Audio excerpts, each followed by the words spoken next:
তোমাদের অনেক ছেলের চেহারা দেখে তো বোঝা যায় কতদিন হয় নামাজ পড়ে, কতদিন হয় মালিকের একটা সেজদা দেওয়া। চুল নিয়ে এত ব্যস্ত হয়ে গেল কেন? চুলের ফ্যাশনের উপরে এত অস্থির হইলা কেন? কে দেখে তোমার চুল? কীর্ত দেখে? কারে দেখা ওইসব চুল? মানুষের আর কাজ নাই, মানসি বুঝি বইয়া বইয়া তোমার চুল দেখবে। তুমি যে সারাদিন চুল নিয়ে ব্যস্ত, শরীর পূজা, দেহের পূজা এভাবে করছো কেন? সারাক্ষণ বুঝি এই শরীর, এই দেহ, এটা নিয়ে ব্যস্ত হয়ে গেলাম।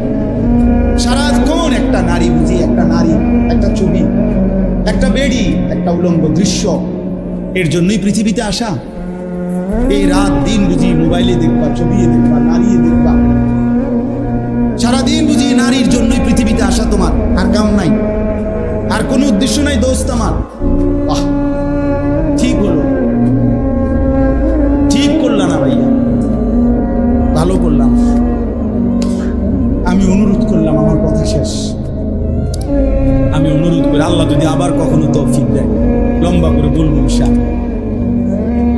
কিন্তু বলার উদ্দেশ্য এটাই, আল্লাহ তাআলা বলেন নিকৃষ্ট প্রজন্ম যে নামাজ নষ্ট করে, ওয়াত্তাবাউশ শাহওয়াত। আর দ্বিতীয় কথা হলো আল্লাহ বলে যারা তাদের মনের চাহিদার অনুসরণ করে, শাহওয়াত, আমার মনের কামনা বাসনা, আমার মনে যা চায়। এখানে আল্লাহ, খুদা, রসুল, দিন, শরীয়ত, হালাল হারাম, জায়েজ না জায়েজ কিচ্ছুর কোনো বাজ বিচার নাই। আমার মন চাইছে, রাত নাই, দিন নাই, সকাল নাই, দুপুর নাই, আমার মনে যা চায় আমি তাই করি। খুদার কসম আল্লাহ বলেন এই দুইটি মন্দ অভ্যাস যাদের, এক, প্রতিনিয়ত যারা তাদের নামাজ নষ্ট করে দেয় এবং মনের চাহিদার অনুসরণ করে, মনের কামনা বাসনার অনুসরণ করে, আল্লাহ বলেন এরা খালফুন, এরা নিকৃষ্ট প্রজন্ম, এরা মন্দ জেনারেশন। ফাসাউফা ইয়ালকাউনা গাইয়া, আমি আল্লাহ এদেরকে জাহান্নামের সবচেয়ে নিকৃষ্ট একটা গর্তের নাম হলো গাই। এই গাই নামক জাহান্নামের একটা গর্ত আছে, যেটার মধ্যে জাহান্নামের সবচেয়ে বেশি আযাব। তাফসীরের মধ্যে আছে জাহান্নামের বাকি অংশ বা জাহান্নামের বাকি অংশ আল্লাহর কাছে পানাহ চায় যে আল্লাহ আমি জাহান্নামরেও ওই গাইয়ের এই গুহাটার মধ্যে, গর্তটার মধ্যে ফেলব। আল্লাহ বলেন এমন নাফরমান যে নামাজকে নষ্ট করে আর মনের চাহিদার অনুসরণ করে, আমি তাকে ওই গাই নামক নিকৃষ্ট জাহান্নামের গর্তে ছুঁড়ে মারব। অপেক্ষা করো যুবক, অপেক্ষা করো বাবা, অপেক্ষা করো বেপর্দা নারী, অপেক্ষা করো বেহায়া নারী, অপেক্ষা করো। চলো মনের ইচ্ছা মতো চলো, রাত তো শেষ হয়েই যায় কোনো না কোনো। সিজদার রাতও ভোর হয়, নেশার রাতও ভোর। হ্যাঁ, আজ রাত যে যুবক আল্লাহকে সেজদা দেয় তারও ভোর হয়, যে মদের নেশায় পড়ে থাকে তারও কি হয়ে যায়? ভোর। স্বার্থপর এই দুনিয়া যুবক, নওজওয়ান মনে রাখো, স্বার্থপর এই দুনিয়া কারো কথা মনে রাখে না, কারো জন্য থেমে থাকে না।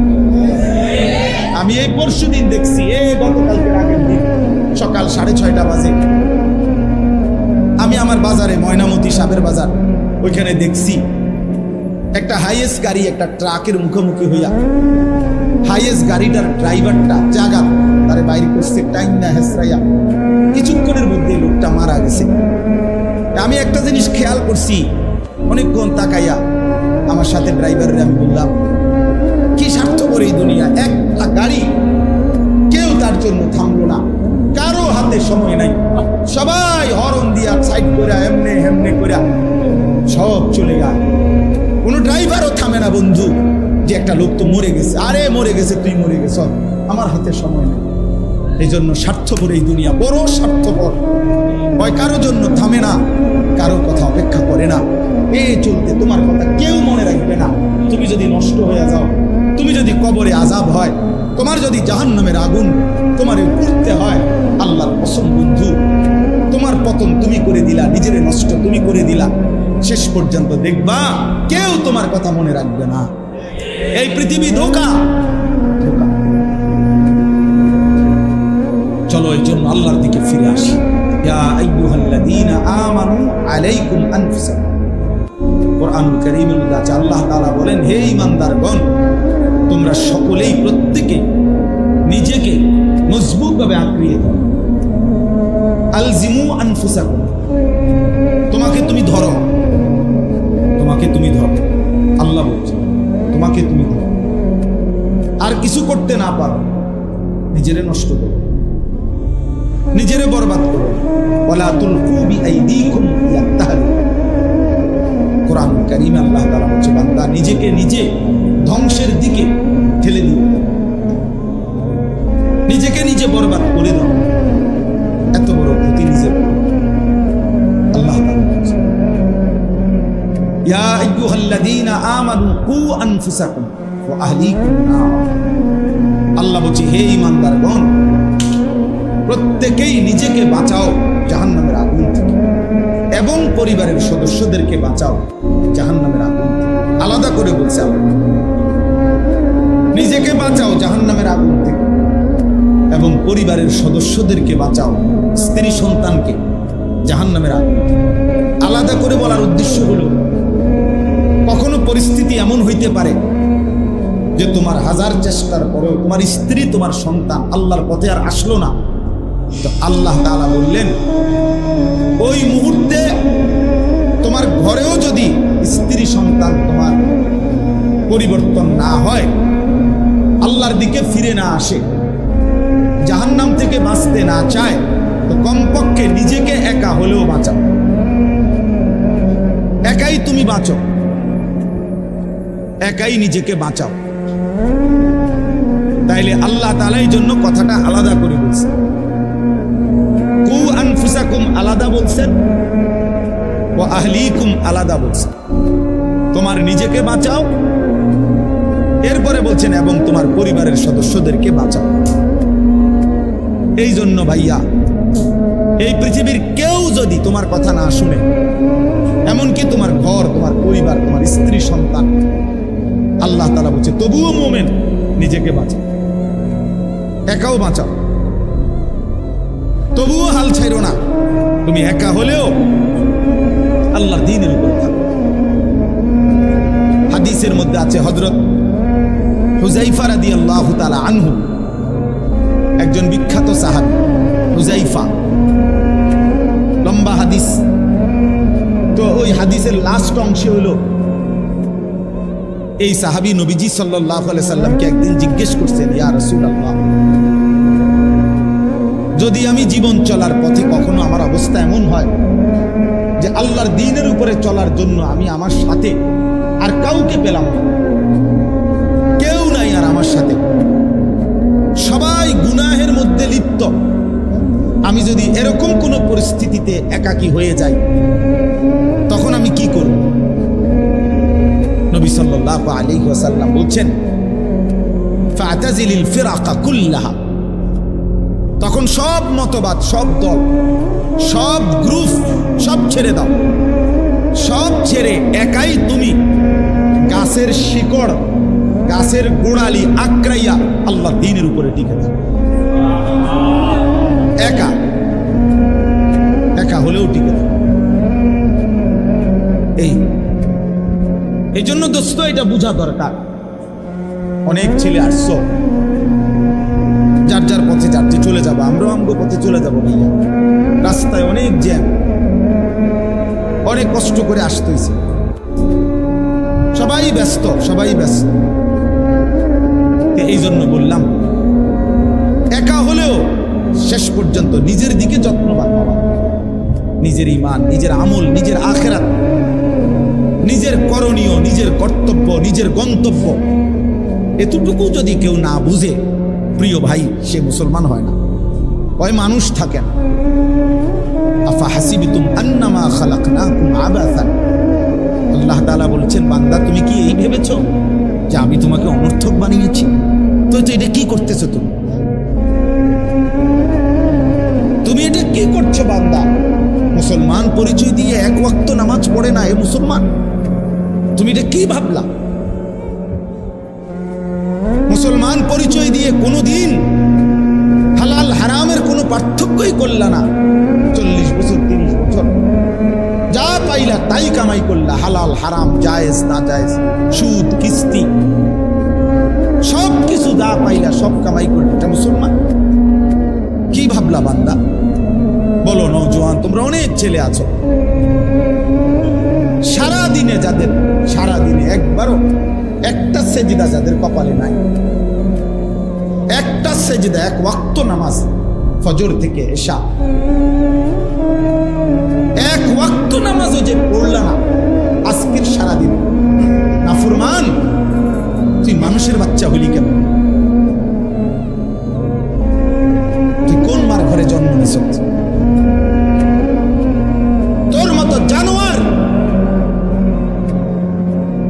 কেমনে মুসলমান পরিচয় দিলি? তোর মতো হাইওয়ান, তুই কিসের মুসলমান? তুই কিসের মুসলমান? তোর মতো নিকৃষ্ট নির্লজ্জ বেহায়া আল্লাহর জমিনে তো কোনো কুত্তাও হয় না, কোনো কুত্তাও তো এরকম হইতে পারে না। কুত্তাও যদি আল্লাহ তাআলা সেজদার হুকুম দিত তো সে দিত, তাকে তো আল্লাহ সেজদার হুকুম দেয় নাই, এই জন্য সে সেজদা দেয় না। তুমি নাফরমানের তো আল্লাহ সেজদার হুকুম দিছিল, দিলে না কেন? তোমার তুলনা তো জানোয়ারের সাথে হয় না, এই জন্য তো আল্লাহ বলছে বালহুম আদাল, ওই জানোয়ারের চাইতে নিকৃষ্ট। ওর উদাহরণ নাই, ওর তুলনা কুকুরের সাথেও না, ওর তুলনা শুকরের সাথে। আল্লাহর কোন সৃষ্টির অন্তর্ভুক্ত না। বলো মিয়া, এত বিবেকহীন কেমনে বললাম? আফা হাসিবতুম আন্নামা খালাকনাকুম আবাসান, কি ভেবেছো বান্দা আমি তোমাকে অনর্থক বানিয়েছি? তোমাকে আমি একদিন, আমি আল্লাহ এক সেকেন্ডে চাইলে পারি, কুন ফায়াকুন, আমি হও বললেই হয়ে যায়। সেই আমি 9 মাস কেন লাগাইলাম? 9 মাস লাগাইলাম। আরে বলো কি ভাবনা? নিজ হাতে আল্লাহ বলেন, আমি আমার নিজ কুদরতি হাতে আমার বান্দাকে আমি বানাইছি, আমি বানাইছি বড় যত্ন করে। এক ফোঁটা নাপাক পানির মধ্যে এত চমৎকার ডিজাইন পৃথিবীর কেউ কল্পনা করতে পারে না। ইন্না খালাকনাল ইনসানা মিন নুতফাতিন আমশাজ, বীর্যের এক ফোঁটা থেকে আমি আল্লাহ তাআলা মানুষকে বানিয়েছি। এত সুন্দর চমৎকার নাক কান ডিজাইন। কোন পানির এক ফোঁটার উপরে, এক ফোঁটা পানির মধ্যে কেউ কোনো ডিজাইন করুক, কি দিয়ে করবে? পানির উপরে ডিজাইন করে কেমন? আবার সেই পানির নাপাক ফোঁটা দুর্গন্ধযুক্ত, আমি তার মধ্যে এমন সুন্দর একটা ডিজাইন করেছি।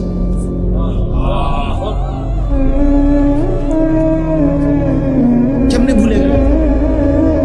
মা গাররাকা বিরাব্বিকাল কারীম, আমার মতো মেহেরবান দয়ালু মাওলা 24 ঘন্টা যে তোমাকে অজস্র অগণিত নিয়ামত দিচ্ছি, এই আসমান জমিন, এই চাঁদ সূর্য আলো বাতাস,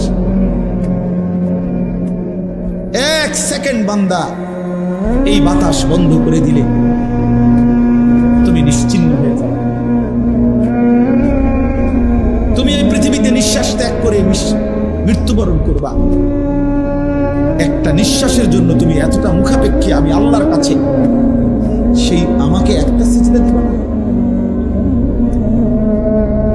সেই আমাকে একবারও ডাকবা না? আফসোসের প্রিয় ভাই, আসলে আমি নিয়ম মাফিক বয়ান করতে পারি না। আমার ভাই, আমাদের অনেক আদরের ইউসুফ বিন ইকবাল, সে চমৎকার বলতে পারে। কোনো একটা বিষয় নিলে আলহামদুলিল্লাহ সে চমৎকার এটার ভাঙ্গা ভাঙ্গা বোঝাইতে পারে। ওই বিষয়ের যত কিছু আছে সব সে বলতে পারে, যার কারণে আমরা নিজেরাও তার বয়ান শুনি। আলহামদুলিল্লাহ, বাস্তবিক অর্থেই মহব্বত করি, তাকে দিল থেকে মহব্বত করি। কিন্তু আমি এগুলো কইতাম, আগে যাও চেষ্টা করতাম, এখন আর পারি। এত ছেলে দেখলে আমার মাথা আজীব ব্যাপার। হায় হায়, এই ছেলেগুলো যদি সবগুলো এসব নামাজ পড়তো কেমন সুন্দর হতো। তোমরা যদি মাগরিবের নামাজ পড়তে কেমন সুন্দর হতো। বেঈমান কি পরিমাণ ভয়ে কাঁপত যে হায়, মুসলমানের যুবক মসজিদে ঢুকে গেছে, মুসলমানের বিজয়ের পতাকা উড়ে গেছে, উড়ে গেছে। আমার কাছে এই মৌলানা ইউসুফ আমার একটা বই দিছে, 4টা বই দিছে সুন্দর হজ্জের আগে। আমি হজ্জের সফরে তার বইগুলোই পড়ছি, এখনো আছে গাড়ি। তার মধ্যে একটা বই দিছে আযম শাবাবিন ফিল ইসলাম। ওই বইতে স্পষ্ট আছে যে রাসূলুল্লাহ সাল্লাল্লাহু আলাইহি সাল্লামের নবুয়তের 23 বছরের খোদার কসম বন্ধু, নবীজির 23 বছরের নবুয়তের জীবনে সবচেয়ে বেশি সহযোগী ছিল নবীজির যারা অহম শাবাব, ওরা যুবক, অহম শাবাব আল্লাযীনা নাসারুর রাসূল সাল্লাল্লাহু আলাইহি ওয়াসাল্লাম অহম শাবাব। হযরত আনাস ইবনে মালিক রাদিয়াল্লাহু তাআলা আনহু 10 বছরের নবীর খাদেম সাহাবী, উনি বলছে কুন্না নাগজু মা রাসূলিল্লাহ সাল্লাল্লাহু আলাইহি ওয়াসাল্লাম ওয়া হুয়া নাহনু শাবাব। আমরা রাসূলের সাথে যুদ্ধ করতাম আর আমরা ছিলাম সব যুবক। নবীজির সাথে যুদ্ধের ময়দানে আমরা যেতাম আর আমরা ছিলাম ওয়া নাহনু শাবাব, সবাই ছিলাম যুবক, সবাই ছিলাম নওজোয়ান। এজন্য দোস্ত, এটাই মূল। তোমরা একটা প্রজন্ম, তোমরা একটা জেনারেশন। এই মুহূর্তে যার বয়স 12, 14, 16, 18, 20, 25, 30 এরকম, তো তোমরা এই সময়ের প্রজন্ম, এই জেনারেশন, এই জেনারেশন। এই জেনারেশন বর্তমান আধুনিক গবেষকরা এদেরকে এখন যাদের বয়স 12, 13 উপরে তাদেরকে জেন জি বলে। এই জেনারেশনকে বলে জেনারেশন জেড। আর 12, 13 নিচে যাদের বয়স এরা আলফা জেনারেশন। তো এটাও গবেষকরা, আধুনিক শিক্ষিতরা এটা ভাগ করছে। তো মূলত তোমরা একটা প্রজন্ম, তোমরা একটা জেনারেশন। এই কাছাকাছি তোমরা সব 2 বছর 4 বছরের ব্যবধান, 3 বছর 5 বছরের ব্যবধান। এই তোমরা যারা কিশোর যুবক, তোমরা একটা জেনারেশন, একটা প্রজন্ম। আর একটি প্রজন্ম মানে একটা জেনারেশন 2 রকম হয় আরবিতে। একটা হলো খালফুন আর একটা হলো খালাফুন। একই শব্দ, শুধু উচ্চারণের মধ্যে একটু ভিন্নতা।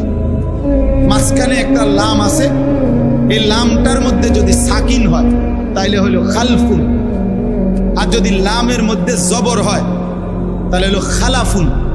আরবি শব্দ এই খালফুন, মজিদ লামের মধ্যে যদি জবর সাকিন হয়, জজম হয়, তাইলে হয় মন্দ প্রজন্ম, নিকৃষ্ট জেনারেশন, মন্দ প্রজন্ম।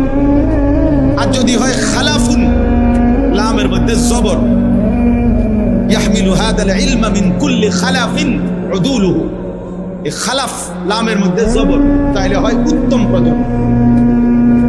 তো কোরআন এবং সুন্নাহর মধ্যে আল্লাহ তাআলা এবং নবীজি সাল্লাল্লাহু আলাইহি ওয়াসাল্লাম একটি প্রজন্মের, একটি জেনারেশনের উত্তম কারা এটাও বলছেন।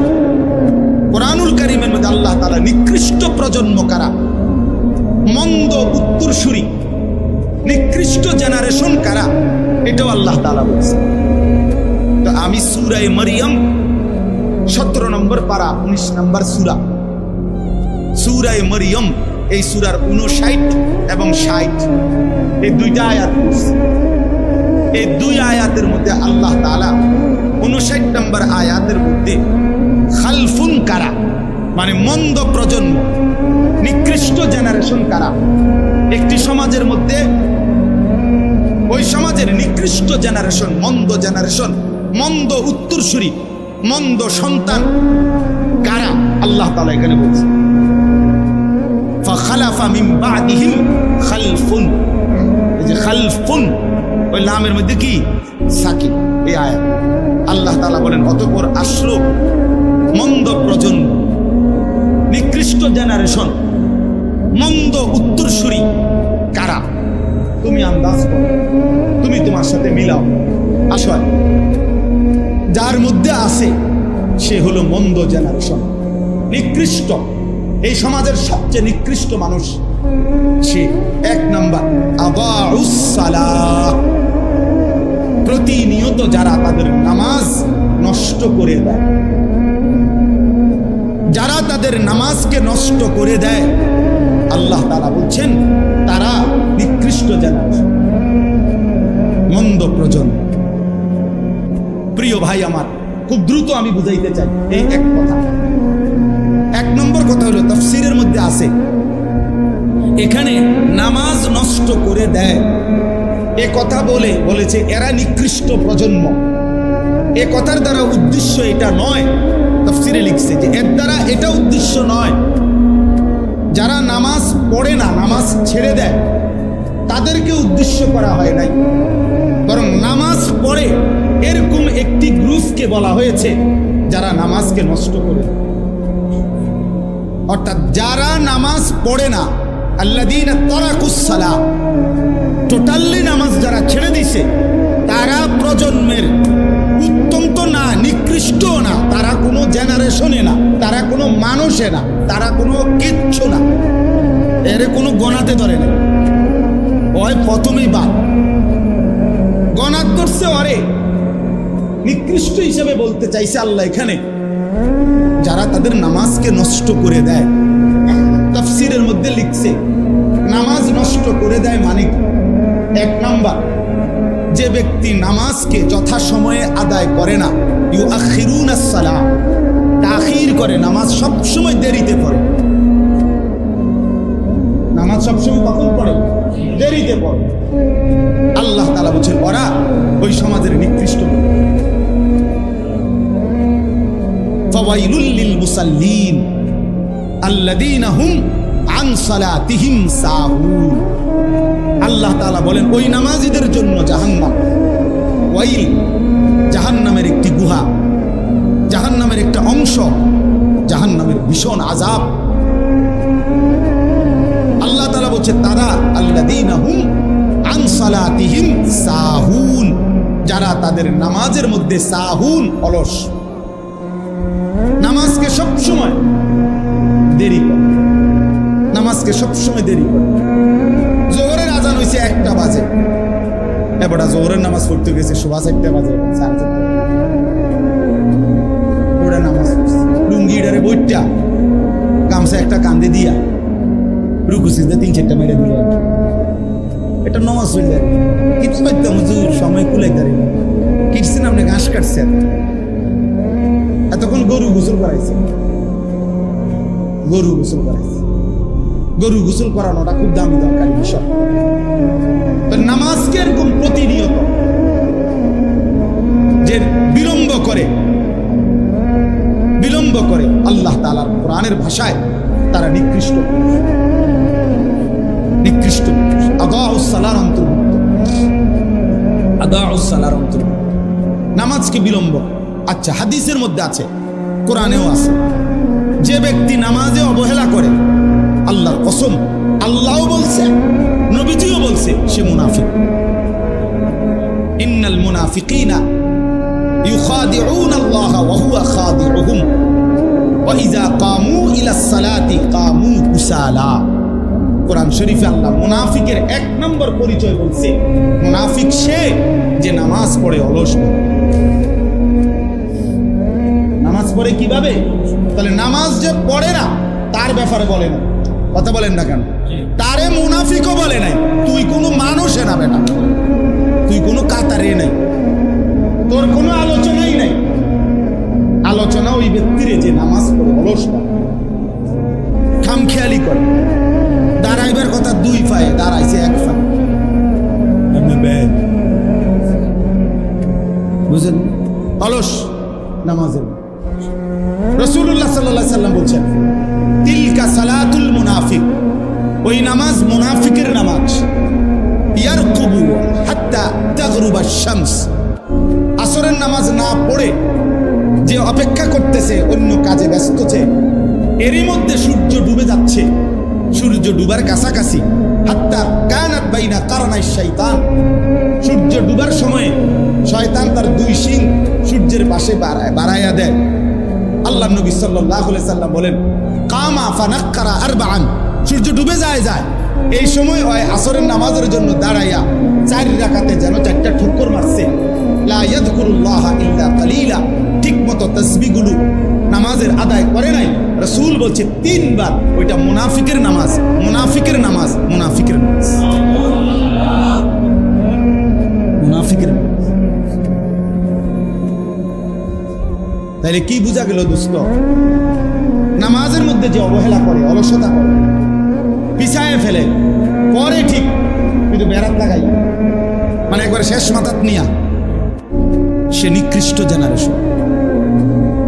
2 নম্বর তাফসীর হলো, নামাজের মধ্যে 4টা জিনিস আছে, কিছু ফরজ, কিছু ওয়াজিব, কিছু সুন্নাত, কিছু মুস্তাহাব। এই নামাজের ফরায়েজ ওয়াজিবাত, এগুলো যে নামাজের আরকান আহকাম যেগুলো, এগুলো যে ঠিক মতো আদায় করে না, নামাজের রুকু, নামাজের সেজদা, নামাজের ওয়াজিবাতগুলো, নামাজের ফরজগুলো ঠিক মতো আদায় করে না, তাফসীরের মধ্যে লিখছে সে তার নামাজকে নষ্ট করে।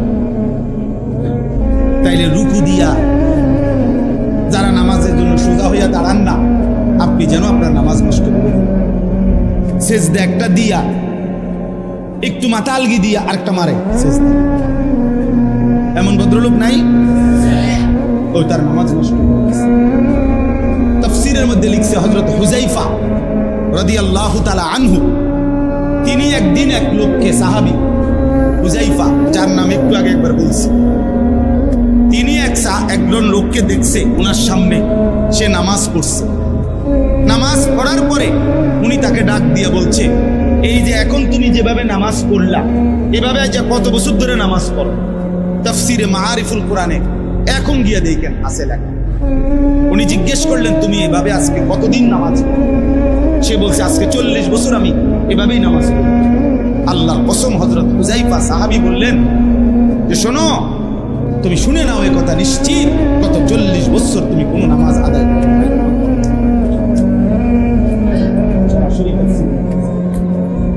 গত 40 বছর তুমি কোনো নামাজ আদায় করো নাই, তোমার রুকু হয় নাই, তোমার সিজদা হয় নাই, তোমার নামাজের ফরায়েজ ওয়াজিবাত আপনাদের যাদের সূরা